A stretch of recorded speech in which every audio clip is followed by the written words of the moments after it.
Hello students, नमस्कार सभी को। स्वागत है आप सभी का फिर से एक नई वीडियो के अंदर। तो आज की इस वीडियो के अंदर अपने आरसीईटी एग्ज़ाम से संबंधित मोस्ट इम्पॉर्टेंट क्वेश्चंस की जो क्लास है वो हम आप सभी के लिए लेकर आए हैं। तो अभी जो आरसीईटी का एग्ज़ाम है वो 24 अगस्त को होने वाला है, जिसमें मात्र एक दिन यानी शेष बचा है। तो इस लास्ट दिन के अंदर अपने आज यानी इस चैनल के ऊपर ये जो क्लास लेकर आए हैं, जो कि आपके लिए काफ़ी इंपॉर्टेंट रहने वाली है। आपके लिए ये जो क्लास है वो रामबाण साबित होने वाली है, क्योंकि इसके अंदर मोस्ट इंपॉर्टेंट क्वेश्चंस इसके अंदर ऐड किए गए हैं। तो वीडियो को ज़्यादा से ज़्यादा लाइक कर दीजिए और शेयर कर दीजिए, क्योंकि आपका एक लाइक और एक सब्सक्राइबर हमारे लिए काफ़ी मोटिवेशन का काम करता है। तो आप लाइक करके और हमारा मोटिवेशन बढ़ाइए। हम आपके लिए इसी तरीके से जो कंप्यूटर से संबंधित जो वीडियो है वो लेकर आते रहेंगे। तो आज की इस क्लास का जो अपना पहला क्वेश्चन है, प्रेजेंटेशन में विद्यमान सभी स्लाइड्स का एक जैसा प्रदर्शन चाहने के लिए आप निम्न में से क्या उपयोग करेंगे। यानी प्रेजेंटेशन में विद्यमान सभी स्लाइड्स पर एक जैसा प्रदर्शन चाहने के लिए आप किसका उपयोग करेंगे। स्लाइड ऑप्शन ऐड करना है, आउटलाइन व्यू है, स्लाइड लेआउट विकल्प है, या फिर प्रेजेंटेशन डिजाइन टेम्पलेट है। तो यानी इसमें से आपको राइट आंसर इसका बताना है। तो यानी इसका जो राइट आंसर है वो हो जाएगा ऑप्शन नंबर डी, यानी presentation design template. Option number D है वो इसका राइट आंसर है, वो हो जाएगा। नेक्स्ट क्वेश्चन है, एमएस वर्ड में खालिस्तान हमें विभिन्न व्यक्तियों को एक ही पत्र भेजने के लिए सक्षम बनाता है। यानी एमएस वर्ड में हमें विभिन्न व्यक्तियों को एक ही पत्र भेजने के लिए यानी क्या सक्षम बनाता है। मेल जॉइन है, मेल पेस्ट है, मेल इंसर्ट है, मेल मर्ज है। तो इसमें से आपको राइट आंसर इसका बताना है। तो इसका जो राइट आंसर है वो क्या हो जाएगा, मेल मर्ज हो जाएगा। यानी एमएस वर्ड में हमें अगर विभिन्न व्यक्तियों को एक ही पत्र भेजना है, यानी सभी के पास एक ही मेल भेजना है, तो उसके लिए अपने कौन से विकल्प का यूज करेंगे, अपने मेल मर्ज विकल्प का यूज करेंगे। तो ये आपको यानी ध्यान में रखना है। और यानी जो भी क्वेश्चंस आपको स्क्रीन के ऊपर दिखाई देता है उसका आंसर आपने कमेंट करके ज़रूर से बताना है, ताकि आपको अपनी तैयारी का जो स्कोर है वो पता चल सकता है कि आपके 35 में से कितने क्वेश्चन सही हो रहे हैं। और आरसीईटी एग्ज़ाम में पास यानी होने के लिए आपको कम से कम यानी 35 में से 14 क्वेश्चन आपको सही करने अनिवार्य हैं। यानी अगर आपके 35 में से 14 क्वेश्चन सही नहीं होते हैं तो इस कंडीशन में आपका ये जो एग्ज़ाम है वो क्वालिफाई नहीं माना जाएगा और आपको इसके लिए री एग्ज़ाम में दोबारा से अप्लाई करना पड़ सकता है। तो आप अपनी तैयारी को बेहतरीन कीजिए और यानी इसमें अच्छे नंबर्स लेने की यानी आप पूरी कोशिश कीजिए। आप 14 के भरोसे न रहें, आप यानी 35 में से यानी लगभग 30 का जो टारगेट है वो लेकर चलें, तो ही यानी आपके लगभग 25 यानी 20-25 जो क्वेश्चंस हैं वो सही होने वाले हैं। तो अभी यानी इसका आंसर क्या हो जाएगा, ऑप्शन नंबर डी हो जाएगा। उसके बाद नेक्स्ट क्वेश्चन है, रीस्टोर पॉइंट सेट करने पर अगर कंप्यूटर क्रैश हो जाए तो निम्न में से क्या हम वापस रिस्टोर कर सकते हैं। रीस्टोर पॉइंट सेट करने पर अगर कंप्यूटर क्रैश हो जाए तो निम्न में से क्या हम वापस रिस्टोर कर सकते हैं। तो ये आपको बताना है।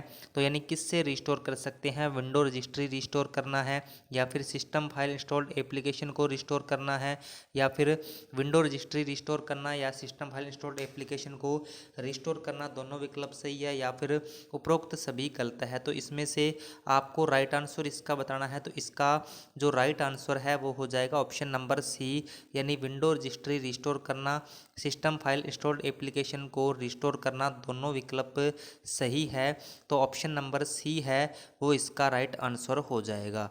नेक्स्ट है, एमएस एक्सेल में एक टेबल है जिसमें 0 से 10 तक अंक हैं। अगर आपको उसमें उस टेबल में 5 से बड़ी संख्याओं का योग करना है अर्थात जोड़ना है, तो निम्न में से कौन सा फॉर्मूला उपयुक्त रहेगा। यानी एमएस एक्सेल में एक टेबल है जिसमें यानी टोटल 0 से लेकर 10 तक अंक शामिल किए गए हैं, और आपको उस टेबल में 5 से जो बड़ी संख्याएं हैं उनका योग करना है अर्थात जोड़ना है। तो अपने कौन से फॉर्मूले का यूज करेंगे। तो अगर अपने बेसिक यानी अगर कोई भी संख्या को जोड़ते हैं तो उसके लिए सम फॉर्मूले का अपने यूज करते हैं। कौन से फॉर्मूले का यूज करते हैं, सम फॉर्मूले का यूज करते हैं। अभी इसमें क्या है, कुछ वैल्यू को यानी कुछ अलग तरीके से यानी जोड़ना है, जिसमें 5 से यानी बड़ी संख्याओं को जोड़ना है, यानी सारी संख्याओं को नहीं जोड़ना है।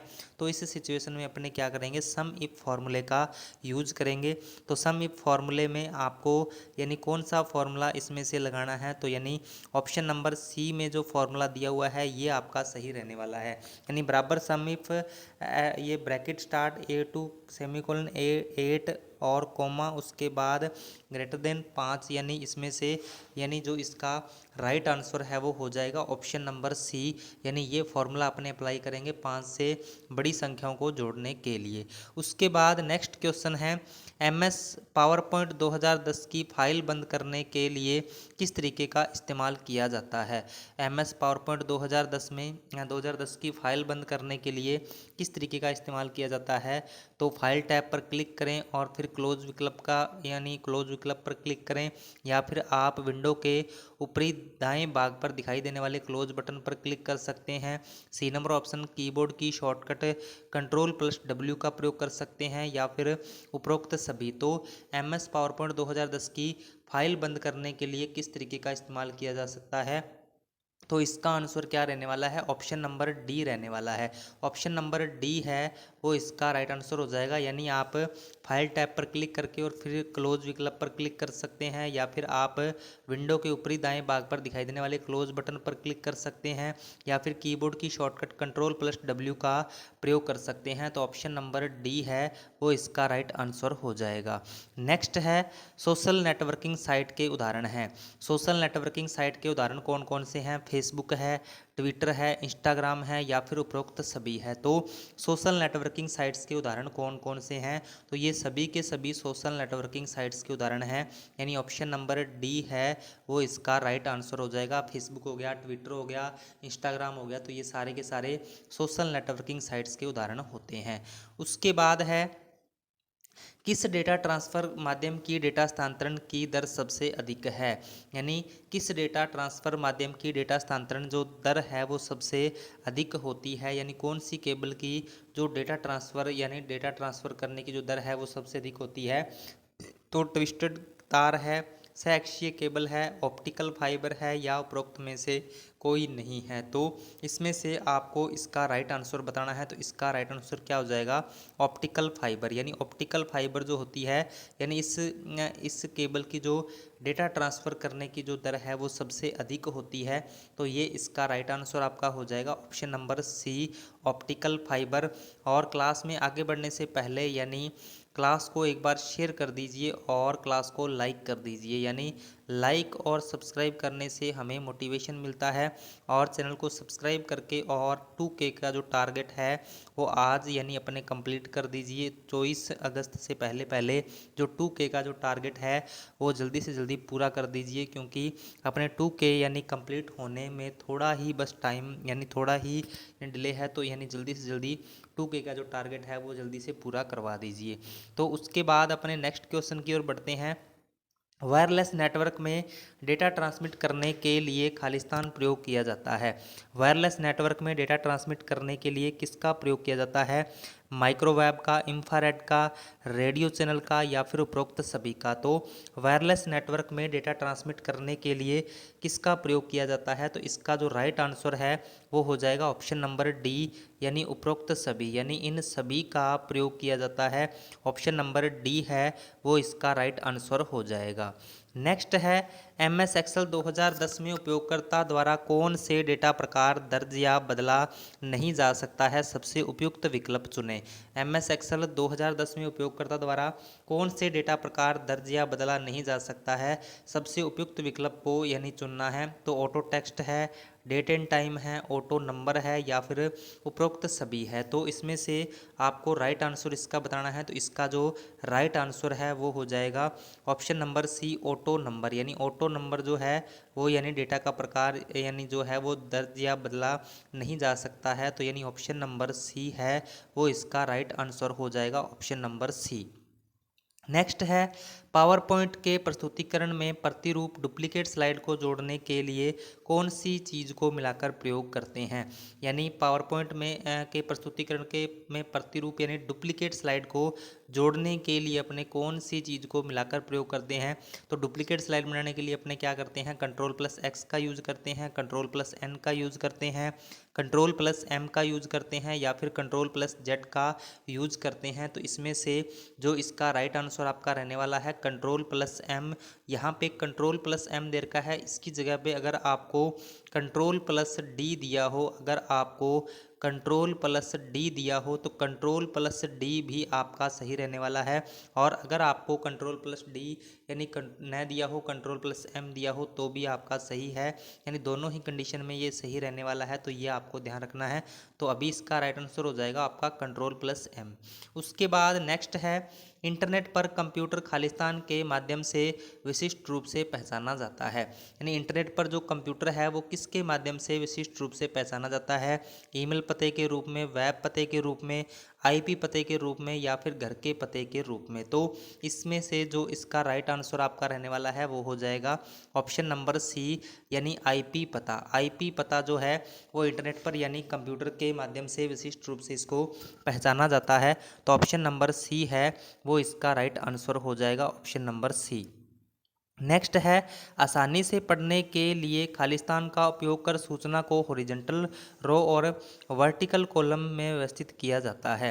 यानी आसानी से पढ़ने के लिए यानी आपको यानी किसका उपयोग कर सूचना को हॉरिजॉन्टल और वर्टिकल यानी इस तरीके से कॉलम में व्यवस्थित किया जाता है। तो सेल है, सीट है, बॉक्स है या फिर टेबल है। तो इसमें से आपको राइट आंसर बताना है। तो इसका राइट आंसर आपका क्या हो जाएगा, टेबल। यानी ये कुछ इस प्रकार से क्या है, एक टेबल क्रिएट हो जाती है जिसके अंदर अपने डेटा को ऐड करते हैं।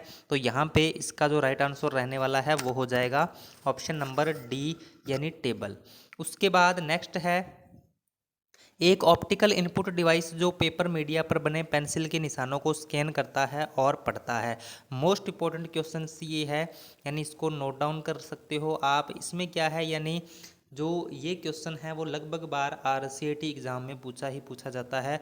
तो यानी इसमें से आपको एक ऑप्टिकल इनपुट डिवाइस जो पेपर मीडिया पर बने पेंसिल के निशानों को स्कैन करता है और पढ़ता है तो कौन सा हो जाएगा, OMR हो जाएगा। यानी OMR की फुल फॉर्म क्या होती है, ऑप्टिकल मार्क रीडर होती है। तो ये भी काफ़ी बार एग्जाम में पूछी जाती है। अभी के लिए इसका राइट आंसर आपका क्या हो जाएगा, OMR हो जाएगा, ऑप्टिकल मार्कर रीडर।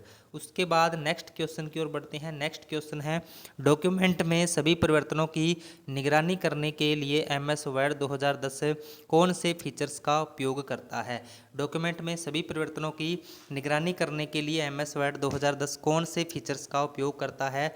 तो एडिट डॉक्यूमेंट्स है, मॉनिटर चेंज है, ट्रैक चेंज है या फिर लेट्स प्ले है। तो इसमें से जो इसका राइट आंसर है आपका वो हो जाएगा ट्रैक चेंजेस। यानी ट्रैक चेंजेस जो है वो यानी क्या काम करता है, अगर जैसे आपने कोई डॉक्यूमेंट सेव कर लिया है, सेव करने के बाद अगर आप उसमें कोई भी किसी भी प्रकार का परिवर्तन करते हो, किसी भी प्रकार की फॉर्मेटिंग करते हो, तो वो एक यानी बैलून्स के माध्यम से उसको यानी हाईलाइट करवा देता है या उसको शो अपने यानी करवा देता है, वो ट्रैक चेंजेस से होता है। और ट्रैक चेंजेस की अगर आपसे एग्ज़ाम में शॉर्टकट की पूछी जाए, ट्रैक चेंजेस की एग्ज़ाम के अंदर अगर शॉर्टकट की पूछी जाए तो क्या होती है, Ctrl+Shift+E होती है।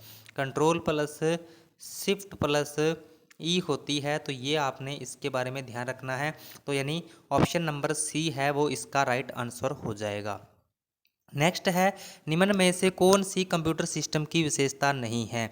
कौन सी कंप्यूटर सिस्टम की विशेषता नहीं है। तो ये आपको बताना है, विविधता है, शुद्धता है, गति है या फिर सोचने की क्षमता है। तो यानी कौन सी कंप्यूटर सिस्टम की एक विशेषता नहीं है, तो ये आपको बताना है। तो इसका राइट आंसर क्या होगा, जल्दी से जल्दी कमेंट कर दीजिए और क्लास को ज़्यादा से ज़्यादा शेयर कर दीजिए। तो हाँ जी, इसका आंसर जल्दी से जल्दी कमेंट कर दीजिए क्या रहने वाला है। तो इसका आंसर क्या हो जाएगा, सोचने की क्षमता हो जाएगा। यानी ऑप्शन नंबर डी है वो इसका राइट आंसर हो जाएगा, ऑप्शन नंबर डी यानी सोचने की क्षमता। उसके बाद नेक्स्ट है, कौन सी कीज़ का प्रयोग करने से फाइंड एंड रिप्लेस का विकल्प खुलता है। कौन सी कीज़ का प्रयोग करने से फाइंड व रिप्लेस का विकल्प खुलता है। तो Ctrl+F है, Ctrl+X है, कंट्रोल प्लस आर है या फिर कंट्रोल प्लस एच है। तो फाइंड एंड रिप्लेस का जो विकल्प है वो किससे खुलता है, तो वो खुलता है कंट्रोल प्लस एफ से। यानी फाइंड एंड रिप्लेस का विकल्प है वो कंट्रोल प्लस एफ से खुलता है। ऑप्शन नंबर ए है वो इसका राइट आंसर हो जाएगा। कंट्रोल प्लस एक्स से क्या होता है, कट करना होता है। इसके बारे में भी अपना थोड़ा थोड़ा डिस्कस कर लेते हैं। ये होता है कट करने के लिए। कंट्रोल प्लस आर का क्या होता है, राइट अलाइनमेंट होता है। यानी अगर आप राइट अलाइनमेंट यूज करना चाहते हो तो उसके लिए अपने कंट्रोल प्लस आर का यूज करते हैं। कंट्रोल प्लस एच से क्या होता है, तो कंट्रोल प्लस एच से होता है रिप्लेस। यानी अगर आप यानी टेक्स्ट को रिप्लेस करना चाहते हो, बदलना चाहते हो, तो उसके लिए कंट्रोल प्लस एच का प्रयोग किया जाता है। तो यानी कंट्रोल प्लस एफ से क्या होता है, फाइंड एंड रिप्लेस होता है। उसके बाद नेक्स्ट है, आज इंटरनेट बैंकिंग का उपयोग करता है जो एक सुरक्षित वेबसाइट को उपयोग करने के अलावा लेन देन को और सुरक्षित बनाने के लिए अतिरिक्त क्रेडेंशियल सुरक्षा तत्व के रूप में ग्राहक के पंजीकृत मोबाइल नंबर पर भेजते हैं। तो आज इंटरनेट बैंकिंग का उपयोग करता है जो एक सुरक्षित वेबसाइट को उपयोग करने के अलावा लेन देन को और सुरक्षित बनाने के लिए अतिरिक्त क्रेडेंशियल सुरक्षा तत्व के रूप में ग्राहक के पंजीकृत मोबाइल नंबर पर भेजते हैं। तो ओपन ट्रांजैक्शन पासवर्ड है, ओपन टाइम पासवर्ड है, वन टाइम पासवर्ड है या फिर पीडीएफ है। तो इसमें से आपको राइट आंसर बताना है। यानी ग्राहक के मोबाइल पंजीकृत मोबाइल नंबर पर एक कोड भेजा जाता है, यानी जिसको एक अतिरिक्त सुरक्षा सुविधा के लिए यानी प्रयोग किया जाता है, तो उसको क्या कहा जाता है, तो ये आपको बताना है। तो OTP के बारे में यानी यहाँ पे डिस्कस किया गया है। तो OTP की फुल फॉर्म क्या हो जाएगी, वन टाइम पासवर्ड हो जाएगी। OTP की full form one time password होती है। और OTP कितने नंबर का होता है, तो ये भी कई बार एग्जाम में क्वेश्चन पूछ लेता है। OTP अपना 4 से 6 अंकों का होता है। OTP जो नंबर होता है वो 4 से 6 अंकों का होता है। तो ये आपने ध्यान में रखना है। ऑप्शन नंबर सी है वो इसका राइट आंसर हो जाएगा। नेक्स्ट है, इनमें से कौन सा कंप्यूटर डेटा के भंडारण क्षमता, प्रदर्शन और डेटा प्रोसेसिंग के मामले में सबसे शक्तिशाली कंप्यूटर है। इनमें से कौन सा कंप्यूटर डेटा के भंडारण क्षमता, प्रदर्शन और डेटा प्रोसेसिंग के मामले में सबसे शक्तिशाली कंप्यूटर है, तो माइक्रो कंप्यूटर है, सुपर कंप्यूटर है, पाम टॉप है या फिर मेन फ्रेम कंप्यूटर है। तो डेटा प्रोसेसिंग और भंडारण क्षमता और प्रदर्शन और डेटा प्रोसेसिंग के मामले में सबसे शक्तिशाली जो कंप्यूटर होता है वो कौन सा होता है, सुपर कंप्यूटर होता है। यानी सबसे बड़ा, सबसे महंगा और सबसे तेज कंप्यूटर की अगर बात की जाए तो कौन सा हो जाएगा, सुपर कंप्यूटर हो जाएगा। यानी ऑप्शन नंबर बी है वो इसका राइट आंसर हो जाएगा।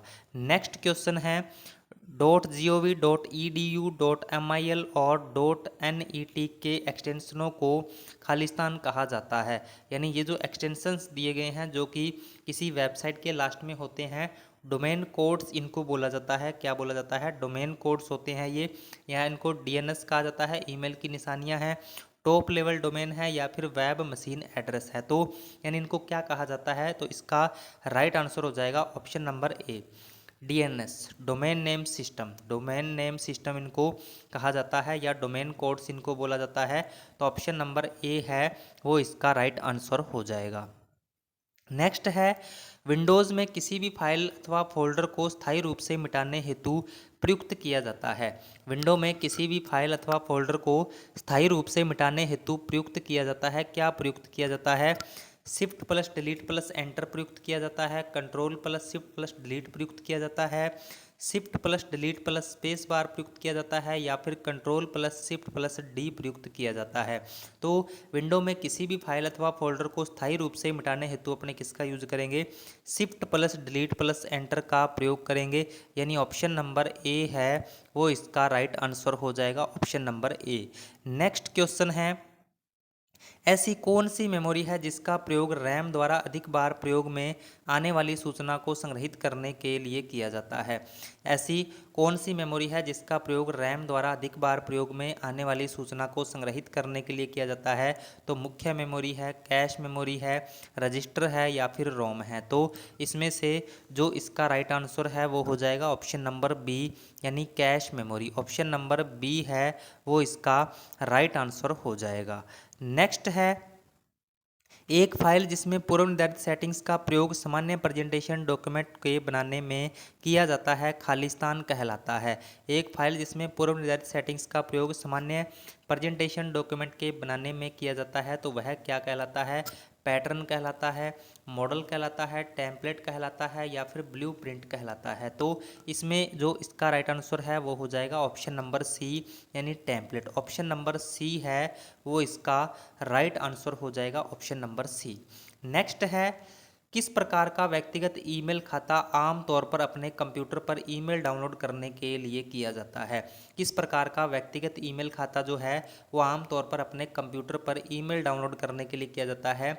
तो माइक्रोसॉफ्ट एक्सचेंज है, POP3 है, IMAP है या फिर HTTP है। तो इसमें से आपको राइट आंसर इसका बताना है। तो यानी किस प्रकार का व्यक्तिगत ईमेल खाता आमतौर पर अपने कंप्यूटर पर ईमेल डाउनलोड करने के लिए किया जाता है? तो इसका राइट आंसर क्या हो जाएगा? ऑप्शन नंबर बी हो जाएगा, POP3। ऑप्शन नंबर बी है वो इसका राइट आंसर हो जाएगा, option number B. Next question है, एक छोटी तस्वीर है जो एक प्रोग्राम फोल्डर या प्रोग्राम फंक्शन का प्रतिनिधित्व करती है और जब इन पर डबल क्लिक किया जाता है तो उपयोगकर्ता के यूजर इंटरफेस में प्रदर्शित होता है।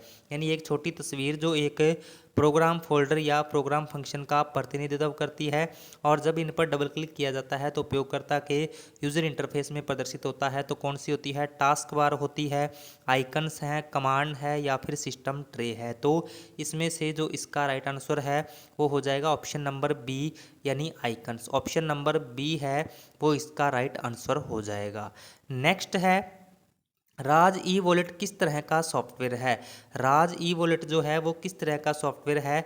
तो डॉक्यूमेंट मैनेजमेंट सिस्टम है, नेटवर्क मैनेजमेंट सिस्टम है, सॉफ्टवेयर मैनेजमेंट सिस्टम है या फिर उपरोक्त में से कोई नहीं है। तो इसमें से आपको राइट आंसर बताना है, राज ई वॉलेट जो है वो किस तरह का सॉफ्टवेयर है? तो इसका आंसर क्या हो जाएगा? ऑप्शन नंबर ए हो जाएगा, डॉक्यूमेंट मैनेजमेंट सिस्टम।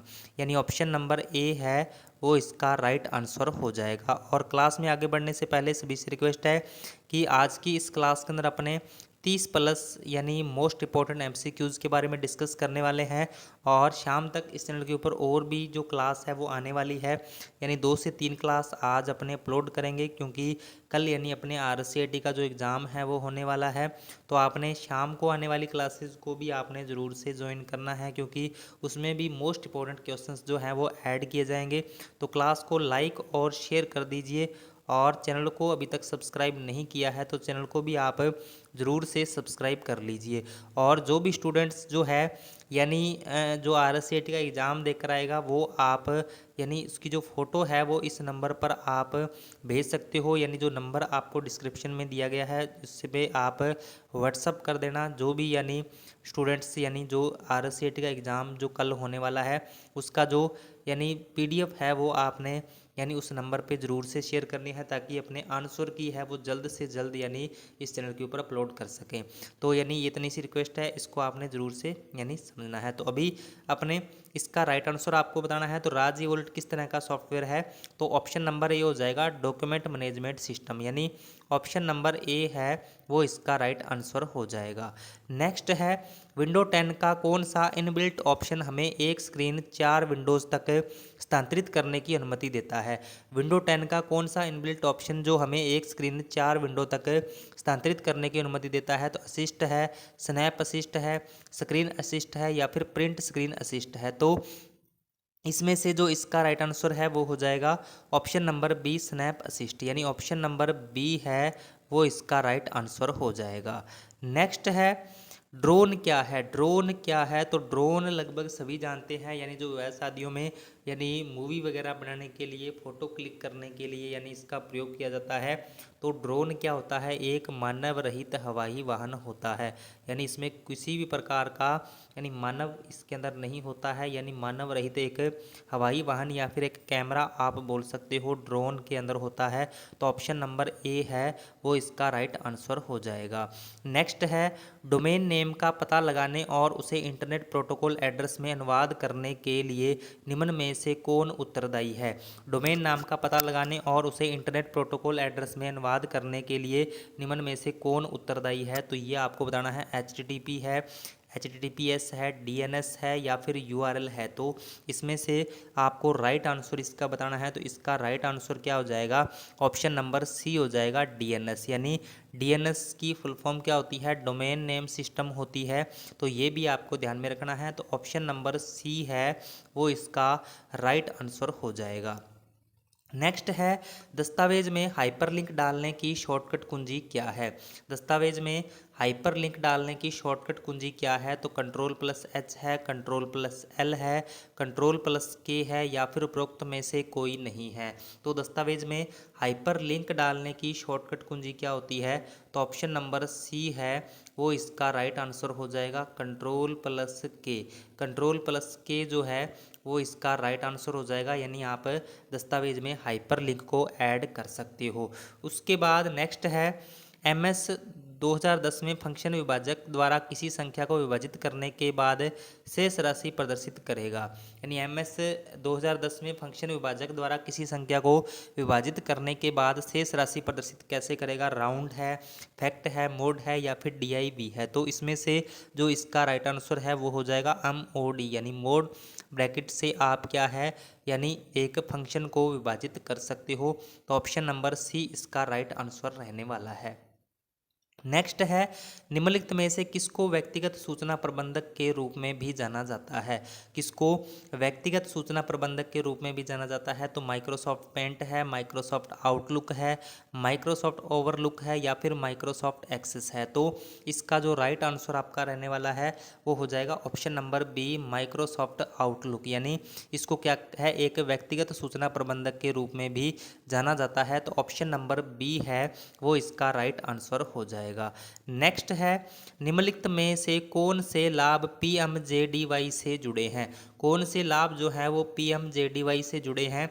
तो 5,000 तक की ओवरड्राफ्ट सुविधा है, 10,000 रुपये का दुर्घटना बीमा कवर है, 30,000 रुपये का जीवन बीमा कवर है और डी नंबर ऑप्शन उपरोक्त सभी है। तो इसका आंसर आपका क्या रहने वाला है, ऑप्शन नंबर डी हो जाएगा, उपरोक्त सभी। ऑप्शन नंबर डी है वो इसका राइट आंसर हो जाएगा। यानी ये सभी के सभी जो लाभ हैं वो PMJDY से जुड़े हुए हैं। तो ऑप्शन नंबर डी इसका राइट आंसर हो जाएगा। नेक्स्ट है, भामाशाह स्वास्थ्य बीमा योजना BSBY का लाभ किस प्रकार के रोगी को मिल सकता है। भामाशाह स्वास्थ्य बीमा योजना BSBY का लाभ जो है वो किस प्रकार के रोगी को मिल सकता है। तो OPD है, IPD है, OPD और IPD दोनों हैं या फिर इनमें से कोई नहीं है। तो इसका जो राइट आंसर है वो हो जाएगा IPD यानी आंतरिक रोगी विभाग। यानी ऑप्शन नंबर बी है वो इसका राइट आंसर हो जाएगा। तो ये थे आज के अपने कुछ मोस्ट इंपॉर्टेंट क्वेश्चंस। तो क्लास आपको कैसी लगी इसका फीडबैक आपने कमेंट में ज़रूर से बताना है। और आपके 33 में से कितने क्वेश्चन सही हुए हैं तो इसका फीडबैक भी आपने कमेंट करके ज़रूर से बताना है। और आज शाम को जो आने वाली क्लासेज हैं तो उनको भी आपने ज़रूर से ज्वाइन करना है। और एक क्लास कल सुबह आने वाली है तो उस क्लास को भी आपने ज़रूर से ज्वाइन करना है, ताकि आपको अपनी जो तैयारी का स्कोर है एक तो वो पता चल जाएगा और साथ ही साथ आपके जो भी यानी एग्ज़ाम की तैयारी के लिए यानी डाउट है तो वो भी आपके अच्छे से क्लियर हो जाएंगे और आपके अच्छे मार्क्स जो हैं वो एग्ज़ाम में आने वाले हैं। तो यानी अपने टारगेट 35 में से 35 क्वेश्चंस का लेकर चलते हैं। तो यानी पास होने के लिए अपने को सिर्फ 14 क्वेश्चंस चाहिए, लेकिन अपने यानी कुछ अलग करना है, यानी अपने 35 का टारगेट लेकर चलेंगे। तो आपने जितनी भी आने वाली क्लासेज हैं उनको आपने ज्वाइन करना है और इससे पहले जो क्लास यानी चैनल के ऊपर अपलोड की हैं तो उनको भी आपने ज़रूर से देखना है। तो अभी अपने क्लास से विदा लेते हैं, मिलते हैं अपने नेक्स्ट वीडियो में कुछ नए इंपॉर्टेंट क्वेश्चंस के साथ। तब तक के लिए जय हिंद, जय भारत।